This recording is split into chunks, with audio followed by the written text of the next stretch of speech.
एक साल के लंबे इंतजार के बाद जब कहानी में नया मोड़ आता है तो हर किसी की जिंदगी पूरी तरह बदल चुकी होती है।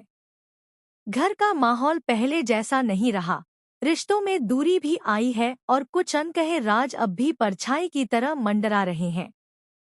लेकिन इसी बीच एक ऐसी खबर सामने आती है जो न सिर्फ इस परिवार की दिशा बदल देती है, बल्कि हर किसी को हैरानी और भावनाओं के तूफान में डाल देती है।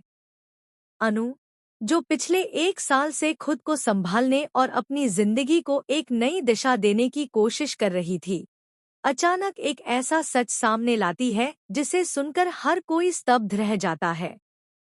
सुबह का वक्त होता है, घर में हलचल शुरू ही हुई होती है कि अनु थोड़ी घबराई हुई सी नजर आती है।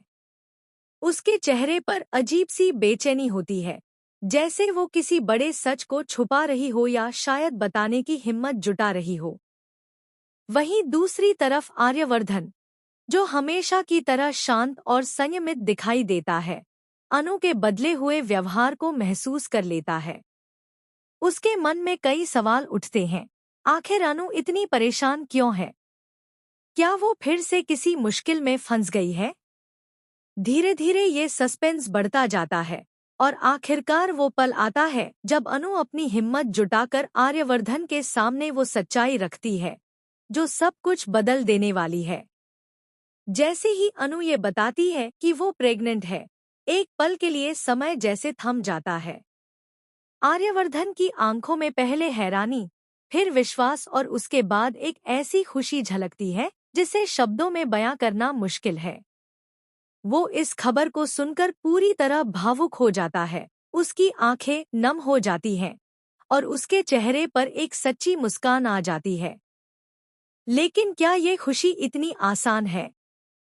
क्या इस खबर के पीछे कोई छुपा हुआ राज भी है? परिवार के बाकी सदस्य जब इस सच को जानते हैं तो हर किसी की प्रतिक्रिया अलग होती है। कोई खुश होता है तो कोई शक में पड़ जाता है। कुछ लोगों को लगता है कि इस एक साल के अंतराल में बहुत कुछ ऐसा हुआ है जो अभी सामने आना बाकी है। क्या अनु की प्रेगनेंसी वाकई एक खुशखबरी है या इसके पीछे कोई ऐसा सच छुपा है जो सब कुछ बर्बाद कर सकता है? घर में धीरे धीरे फुसफुसाहट शुरू हो जाती है, सवाल उठने लगते हैं। ये सब कैसे हुआ? इस एक साल में आखिर ऐसा क्या हुआ जो अब सामने आ रहा है? अनु के चेहरे पर खुशी के साथ साथ एक डर भी साफ दिखाई देता